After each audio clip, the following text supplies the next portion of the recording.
नमस्कार, आप देख रहे हैं खबरों का सबसे विश्वसनीय और धमाकेदार बुलेटिन न्यूज ब्लास्ट नेशनल और आपके साथ में विजेंद्र सोनी। सबसे पहले बात करते हैं उस संदेश की जो प्रधानमंत्री मोदी आज देश को देते हुए नजर आए। स्वच्छता को लेकर प्रधानमंत्री मोदी का बड़ा संदेश। दरअसल दिल्ली में प्रगति मैदान अंडरपास के उद्घाटन के दौरान का ये वाकया है। आज प्रधानमंत्री मोदी ने अंडरपास का उद्घाटन किया था। प्रधानमंत्री मोदी इसी अंडरपास में पहुंचे थे। कार्यक्रम स्थल पर टनल से जाते वक्त वो कुछ मिनट पैदल भी चले। इस दौरान पीएम मोदी को टनल में प्लास्टिक की बोतल पड़ी हुई नजर आई। प्रधानमंत्री मोदी ने बोतल को उठाकर उसे डस्टबिन में डाल दिया। अंडरपास के उद्घाटन से दिल्ली वासियों को बड़ी राहत मिली। 30 मिनट का सफर 5 मिनट में पूरा होगा और जाम से निजात मिलेगी। और ये कोई छोटी सौगात नहीं है। ये छोटी सौगात इसलिए नहीं कि हर दिन जरा सोचिए कितने हजार लोगों की 30 मिनट खर्च होती होंगी और अब हर आदमी के 25 मिनट बचेगी। इससे ना सिर्फ जेब में पैसा बचेगा बल्कि समय भी बचेगा। और प्रधानमंत्री मोदी ने इसका जिक्र भी किया था। उन्होंने कहा था कि अक्सर हम ये पढ़ते और सुनते जरूर हैं कि टाइम इज मनी। इस अंडरपास से टाइम भी बच रहा है और मनी भी बच रही है, लेकिन इसकी चर्चाएं नहीं होती। आज अगर वो 100 रुपए देने की घोषणा करते हैं तो इसकी तमाम जगहों पर चर्चाएं होंगी, लेकिन इस तरीके के प्रोजेक्ट जिससे हर दिन 100 रुपए बचते हैं उसकी चर्चाएं नहीं होती। लेकिन प्रधानमंत्री मोदी जो स्वच्छ भारत मिशन को आगे बढ़ा रहे हैं और चाहते हैं कि हिंदुस्तान स्वच्छ हो, आज ये वाकया भी उसी से जुड़ा रहा कि जब वो पैदल टनल में चलने लगे तो एक प्लास्टिक की बोतल उनको पड़ी नजर आई। वो हिचकिचाए नहीं, उन्होंने उस बोतल को उठाया, डस्टबिन में डाला और ये संदेश दिया कि जब एक प्रधान सेवक ऐसा कर सकता है तो हम क्यों नहीं कर सकते। इस देश को, अपने आसपास के इलाके को स्वच्छ रखना हमारी जिम्मेदारी। एक, गंदगी फैलाइए मत। दूसरा, कोई दूसरा फैला रहा है तो उसको भी टोकिए। और अब बात करते हैं असम की, जहां बाढ़ का भीषण प्रकोप जिंदगियों को अस्त व्यस्त कर रहा है।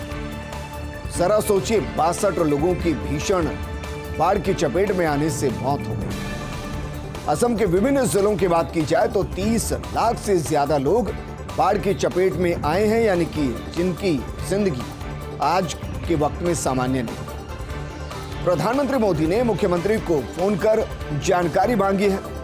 मुख्यमंत्री हिमंता बिस्वा शर्मा ने ट्वीट किया और प्रधानमंत्री का संदेश, केंद्र सरकार की तरफ से पूरी मदद का आश्वासन दिया गया है।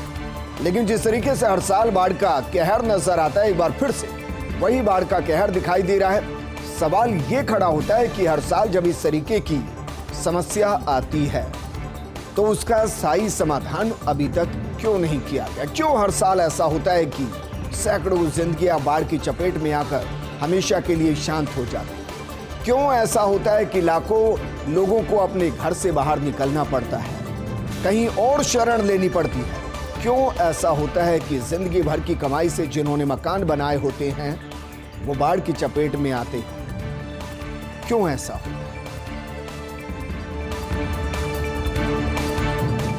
और अब बात करते हैं एक ऐसी योजना जिसके लिए केंद्र कहती है कि युवाओं के हित में और विपक्ष कहता है कि ये खिलवाड़ है युवाओं के भविष्य के साथ, देश की सुरक्षा के साथ। हम बात करें अग्निपथ योजना की, जिसके खिलाफ आंदोलन के सिलसिले में गिरफ्तारी। आंध्र प्रदेश के नरसरबापेट में साई डिफेंस अकादमी के संचालक अबुला सुब्बाराव पर युवकों को भड़काने के आरोप में गिरफ्तारी हुई है। हैदराबाद और अन्य स्थानों पर अकादमी चलाता है सुब्बाराव। शुक्रवार को सिकंदराबाद रेलवे स्टेशन पर हिंसा हुई थी, आगजनी हुई थी और पूरे देश ने उन तस्वीरों को देखा था। आंदोलनकारियों ने ट्रेन की कुछ बोगियों में आग भी लगा दी थी। जरा सोचिए, सरकार को एक बोगी बनाने में 1 से 1.5 करोड़ रुपए खर्च करने पड़ते हैं, जिसमें हम लोग सफर करते हैं। और ये आप बेहतर तरीके से जानते होंगे कि हमारे ही पैसे से वो बोगियां बनती हैं, टैक्स के पैसे से। तो जरा सोचिए, हम अपनी संपत्ति को नुकसान कैसे पहुंचा सकते हैं। लेकिन यह भड़काने के आरोप लगे सुब्बाराव पर कि उसने युवाओं को भड़काया और उसके बाद उसकी गिरफ्तारी हुई है। इसमें नरसंपेट तेलंगाना के युवक दामोदर राकेश की मौत हो गई थी जब बोगियों को जलाया गया था। पुलिस के मुताबिक योजनाबद्ध तरीके से पूरे आंध्र प्रदेश में आंदोलन किया गया। निशाने पर रेलवे स्टेशन, केंद्र सरकार के दफ्तर और सेना के भर्ती केंद्र को लिया गया, लेकिन शायद प्रदर्शनकारी आगजनी करने वाले भूल गए कि ये तीनों ही चीजें उसी की गाड़ी कमाई के टैक्स के पैसे से बनी। और अब भी ये जितना भी नुकसान हुआ है वो नुकसान की भरपाई भी टैक्स के पैसे से होगी। यानी कि जहां सुविधाएं आपको कहीं और मिलनी चाहिए थी, आपकी गलतफहमी, आपकी लापरवाही, आपके आंदोलन, प्रदर्शन और आगजनी की वजह से वो पैसा वापस इन इमारतों को सही करने में लगाना पड़ेगा। आगे बढ़ते हैं और बात करते हैं केंद्र की अग्निपथ योजना की, जिसका बिहार में जगह जगह भारी विरोध हो रहा है। रेलवे स्टेशन पर हमले किए जा रहे हैं, आगजनी की जा रही है और बीजेपी नेता हैरान है। प्रदेश बीजेपी अध्यक्ष संजय जायसवाल का प्रशासन पर आरोप, बीजेपी के दफ्तर और नेताओं के घर भी उपद्रवियों के निशाने पर है। हमले रोकने में नाकाम बिहार का पुलिस प्रशासन। और बिहार में ये याद रखने वाली बात है कि जदयू और बीजेपी गठबंधन की सरकार चल रही है और उसमें बीजेपी के नेता कह रहे हैं कि वो ही अपनी सरकार में सुरक्षित नहीं। नीतीश कुमार जदयू ने की है अग्निपथ योजना तत्काल वापस लेने की मांग। बिहार के बीजेपी नेताओं में नीतीश को लेकर संदेह बढ़ रहा है, क्योंकि जिस तरीके से सेना के अधिकारी कह रहे हैं, सेना अध्यक्ष कह रहे हैं कि यह योजना वापस नहीं होगी, तैयारी कीजिए। और उन्होंने साफ कहा कि जो लोग जला रहे हैं, जो लोग पत्थरबाजी कर रहे हैं, उनके लिए सेना में कोई जगह नहीं, क्योंकि सेना में भर्ती से पहले पुलिस वेरिफिकेशन होता है और अगर वहां आपके खिलाफ मामला दर्ज है तो आप वैसे ही उस प्रक्रिया से बाहर हो जाएंगे। लेकिन यहां सवाल सियासत का है, क्योंकि बिहार में जदयू और बीजेपी की गठबंधन की सरकार है और ऐसे में बीजेपी के नेता ये कह रहे हैं कि उनके ही मकान, उन्हीं के लोग उपद्रवियों के निशाने पर है और बिहार की पुलिस उन्हें प्रोटेक्शन अच्छे से नहीं दे पा रही। तो सवाल यह है कि क्या गठबंधन की सरकार में नीतीश कुमार अब बीजेपी से अलग होने की तरफ इशारा कर रहे हैं, या जिस तरीके से बिहार के अंदर इस योजना को लेकर युवाओं का आक्रोश नजर आया, नीतीश कुमार उस आक्रोश को इनकैश करना चाहते हैं। बहरहाल जो भी है, संदेह नीतीश को लेकर बीजेपी नेताओं में बढ़ रहा है। और सवाल वही जिसका जिक्र हम कर रहे हैं कि क्या बिहार में पटरी बदलने वाले हैं मुख्यमंत्री नीतीश कुमार, क्योंकि बिहार में बीजेपी के सहयोग से नीतीश कुमार की सरकार चल रही है। कुछ दिनों से बीजेपी की आलोचना कर रहे हैं नीतीश कुमार। हाल ही में गृह मंत्री अमित शाह ने भी इतिहास के पुनर्लेखन की बात कही और नीतीश ने मजाक उड़ाया और कहा कि क्या इतिहास बदला जा सकता है। बीजेपी के 2 मंत्रियों को नीतीश ने मिलने का समय नहीं दिया और इस तरह बिहार के बीजेपी नेताओं को नीतीश संकेत दे रहे हैं। बीजेपी के मामलों में सिर्फ अमित शाह से बात करेंगे नीतीश कुमार। नीतीश कुमार आश्वस्त, बीजेपी से उन्हें कोई खतरा नहीं। राजद से तालमेल करके विधानसभा चुनाव तक वो आसानी से सरकार चला सकते हैं। इसके बाद तेजस्वी के लिए जगह खाली कर सकते हैं नीतीश कुमार। तो क्या नीतीश कुमार पाला बदलने की तैयारी में? हालांकि यह सवाल उस वक्त में खड़ा हुआ था जब उन्होंने जातीय आधारित आरक्षण को लेकर तेजस्वी का सपोर्ट किया था और उसके बाद से अगर उनकी सियासत को देखेंगे तो सियासत थोड़ी सी आपको तेजस्वी या राजद की तरफ झुकती हुई नजर आती है। फिर चाहे कई प्रोग्राम में वो तेजस्वी के बगल में ही बैठे क्यों ना नजर आए। और ये वो चीजें हैं जिसकी वजह से बीजेपी के नेताओं में संदेह कि क्या वाकई में वो 5 साल बीजेपी के साथ मिलकर गठबंधन की सरकार चलाएंगे भी या नहीं चलाएंगे। और नीतीश कुमार का स्पष्ट संकेत कि अगर वो बीजेपी में किसी से बात करेंगे तो वो गृह मंत्री अमित शाह। वहीं कुछ लोगों को हो सकता है बीजेपी के फैसले से आश्चर्य है। रामपुर लोकसभा सीट पर मुख्तार अब्बास नकवी को टिकट क्यों नहीं दिया, यह सवाल खड़ा किया। उपचुनाव में बीजेपी ने घनश्याम लोधी को उम्मीदवार बनाया है। इंडियन एक्सप्रेस के मुताबिक इसके पीछे एक गोपनीय समझौता है। सपा के पूर्व विधान परिषद सदस्य लोधी थे आजम खान के हनुमान। आजम खान जेल में थे, तब अखिलेश उनसे मिलने नहीं गए। पिछले दिनों 81 मामलों में आजम खान को सुप्रीम कोर्ट से जमानत मिली। आजम खान के इस्तीफे से खाली हुई रामपुर लोकसभा सीट। उपचुनाव की घोषणा के बाद अखिलेश ने आजम खान को फॉर्म भेजा। आजम खान ने उम्मीदवार के रूप में तय किया असीम रजा का नाम। सपा के रामपुर शहर अध्यक्ष असीम रजा दमदार उम्मीदवार नहीं। असीम रजा के सामने उम्मीदवार बने खान के पूर्व सहयोगी लोधी, जिन्हें उनका हनुमान भी कहा जाता है। बीजेपी ने आजम खान के पुराने सहयोगी को उम्मीदवार बनाया और इस तरीके से आजम खान को उसी के गढ़ में पटकनी देने की, सपा को पटकनी देने की रणनीति बनाई। और अब बात करते हैं पूर्व वित्त मंत्री पी चिदम्बरम के लेख की, जिसमें लिखा है कि देश में नौकरियां बढ़ने की बजाय और कम हो गई। मेरे 20 फरवरी 2022 के लेख के बाद सरकार ने ध्यान दिया। केंद्र सरकार के अंतर्गत 10 लाख लोगों की भर्ती की घोषणा हुई। कुछ अपवादों को छोड़कर हर परिवार नौकरियों की कमी से इस दौर में प्रभावित है। देश में बेरोजगारी की स्थिति अब तो बद से बदतर हो चली है। नौकरियों का एक बड़ा हिस्सा सरकार से बाहर है, यानी प्राइवेट सेक्टर। केंद्र को एक ही लक्ष्य होना चाहिए, नौकरियां पैदा करना, लेकिन ऐसा है नहीं। सरकार ने 8 साल सामाजिक राजनीतिक पूंजी को बांटने में बिता दिए और अब 10 लाख नौकरियां उन जख्मों पर शायद मरहम का काम कर पाए। बात करते हैं महाराष्ट्र विधान परिषद चुनाव से पहले कांग्रेस के आरोप। प्रदेश कांग्रेस अध्यक्ष नाना पटोले ने बीजेपी पर आरोप लगाए। केंद्रीय एजेंसियों का दुरुपयोग कर रही बीजेपी, कांग्रेस विधायकों को धमका रही केंद्रीय एजेंसियां। 10 सीटों पर हो रहे हैं चुनाव और 11 उम्मीदवार मैदान में। एक सीट पर बीजेपी और महाविकास आघाड़ी के बीच में घमासान है। राकापा का नतीजों के बाद चमत्कार होने का दावा है।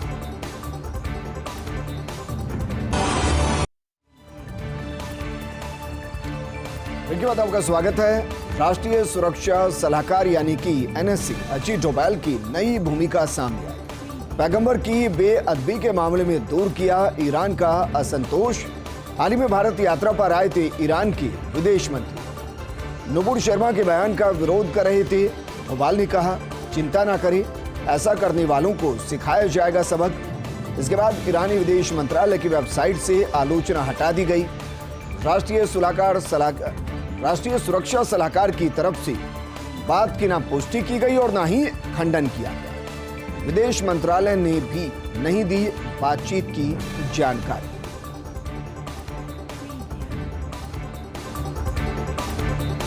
पूर्व से मिलने वाले पहले मुख्यमंत्री होंगे नवीन पटनायक। ओडिशा के मुख्यमंत्री नवीन पटनायक की 10 दिन की विदेश यात्रा है। यात्रा के दौरान 2 दिन रोम में रुकेंगे नवीन पटनायक। वेटिकन में पोप फ्रांसिस से मुलाकात करेंगे नवीन पटनायक। यात्रा के अंतिम चरण में 26 जून को दुबई जाएंगे नवीन पटनायक। पश्चिम बंगाल और छत्तीसगढ़ के राज्यपालों की मुलाकात। राज्यपाल जगदीप धनखड़ से मिली राज्यपाल अनसुईया उइके। दोनों की कोलकाता राजभवन में मुलाकात हुई। आदिवासी कल्याण और विकास के मुद्दे पर दोनों के बीच में जमकर चर्चाएं हुई। धनखड़ ने उइके की प्रतिबद्धता और फोकस की जमकर सराहना की। और अब बात करते हैं फर्स्ट इंडिया अखबार में लोकसभा अध्यक्ष ओम बिरला के इंटरव्यू की। We convert crisis into opportunity. Lok Sabha अध्यक्ष ओम बिरला ने अध्यक्ष के रूप में 3 साल पूरे कर दिए। पिछले 3 सालों में ओम बिरला ने लोकसभा चलाने के लिए स्थापित किए नए मानक और कहा कि जिस विश्वास के साथ जिम्मेदारी मुझे सौंपी गई, उस पर खरा उतरने की पूरी कोशिश मैंने की। हर सांसद को साथ लेकर देर रात तक बहस जारी रखने की कोशिश मैंने की। मैंने कोशिश की कि सांसदों को बोलने का ज्यादा से ज्यादा मौका मिले। दुनिया में आज संसदीय लोकतंत्र प्रणाली को सबसे बेहतर और जवाबदेह प्रणाली माना है। भारत में लोकतंत्र की परिभाषा बदली नहीं जा सकती। मैंने हर चुनौतियों को अवसर में परिवर्तन किया है। कोरोना काल में सबसे ज्यादा उत्पादकता वाला सत्र रहा। आने वाले समय में सभी देश की विधायी संस्थाओं को एक प्लेटफॉर्म पर ला रहे हैं। जब कोई नया सांसद आएगा तो उनके पास कई सुविधाएं हैं।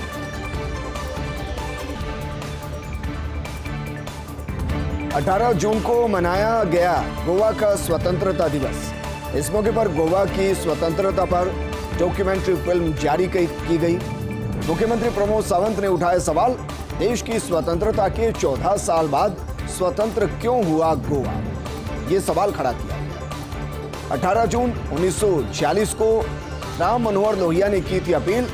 मरगांव की सभा में गोवा की आजादी की अपील की थी। लेकिन इस दिन मनाया जाता है, इसीलिए इस दिन मनाया जाता है गोवा का स्वतंत्रता दिवस।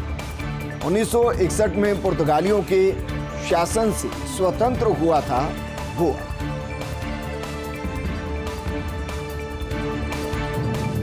और अब बात करते हैं इंडियन एक्सप्रेस में संडे स्टोरी, बांग्लादेश की रोहिंग्या समस्या। म्यांमार से हजारों की संख्या में रोहिंग्याओं का बांग्लादेश में प्रवेश 5 सालों से लगातार जारी है। रोहिंग्याओं के आने का सिलसिला। कुटुपलांग में कॉक्स बाजार विश्व का सबसे बड़ा शरणार्थी शिविर है। बांग्लादेश ने दी है अपराध और उग्रवाद बढ़ाने की चेतावनी, और इसका भारत पर भी असर पड़ने की संभावना है, क्योंकि पड़ोसी मुल्क और अगर वहां कुछ समस्या बढ़ेगी तो कुछ समस्या भारत तक की आ सकती। और अब बात करते बेनामी चीनी कंपनी बनाने में मदद करने वालों पर गाज गिरने की। 400 चार्टर्ड अकाउंटेंट और कंपनी सेक्रेटरी जांच के दायरे में। केंद्र सरकार ने की इनके खिलाफ कार्रवाई करने की सिफारिश। देश के विभिन्न शहरों में चीनियों ने खोली है बेनामी कंपनी। बेनामी कंपनियां बनाने में मदद करते हैं ये सीए और सीएस। इनके खिलाफ अनुशासन की कार्रवाई करने की सिफारिश की गई। कर्नाटक में नई पाठ्य पुस्तकें वापस लेने की मांग। शनिवार को एक मंच पर थे एचडी देवगौड़ा, टीके शिवकुमार, नागरिक संगठनों, लेखकों, धार्मिक संतों का आयोजन किया गया। बीजेपी पर स्कूलों की पाठ्य पुस्तकों के भगवाकरण का आरोप लगा है। सरकार से नई पाठ्य पुस्तकें वापस लेने की मांग की गई। लॉरेंस बिश्नोई गिरोह के निशाने पर थे फिल्मकार करण जौहर। पुणे में पकड़े गए गिरोह के कथित सदस्य से पूछताछ में खुलासा हुआ है। करण जौहर से बड़ी राशि वसूलने की योजना बना रहा था गिरोह। पुणे ग्रामीण पुलिस ने सिद्धेश कांबले को गिरफ्तार किया है। लॉरेंस गिरोह का सदस्य बताया जाता है सिद्धेश कांबले। हालांकि सिद्धेश कांबले के दावे की अभी तक पुष्टि नहीं हुई है। पहले बात आ रही थी सलमान खान, क्योंकि जिस तरीके से उनके पिता सलीम खान को एक पत्र दिया गया और उसमें धमकी भरा पत्र था, उससे इतर जिसके नाम की चर्चा कभी नहीं हुई वो नाम है करण जौहर। अब ऐसा माना जा रहा है कि करण जौहर से बड़ी राशि वसूलने की योजना लॉरेंस गिरोह बना रहा था और पुणे ग्रामीण पुलिस ने सिद्धेश कांबले को गिरफ्तार किया है। जो सिद्धेश कांबले दरअसल वो लॉरेंस गिरोह का सदस्य बताया जा रहा है। हालांकि सिद्धेश कांबले के दावे की अभी तक पुष्टि नहीं की।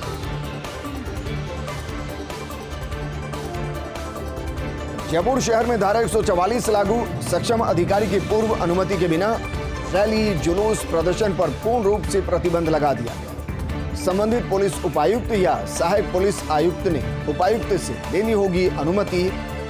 शस्त्र लेकर सार्वजनिक स्थलों पर घूमने पर पूर्ण रूप से प्रतिबंध है। राजकीय संपत्ति को नुकसान पहुंचाने या किसी को उकसाने पर कार्रवाई होगी। सोशल मीडिया पर भड़काऊ मैसेज या अफवाह फैलाने पर कड़ी कार्रवाई होगी। Additional police commissioner Ajay Pal Lamba ने आदेश जारी कर दिया।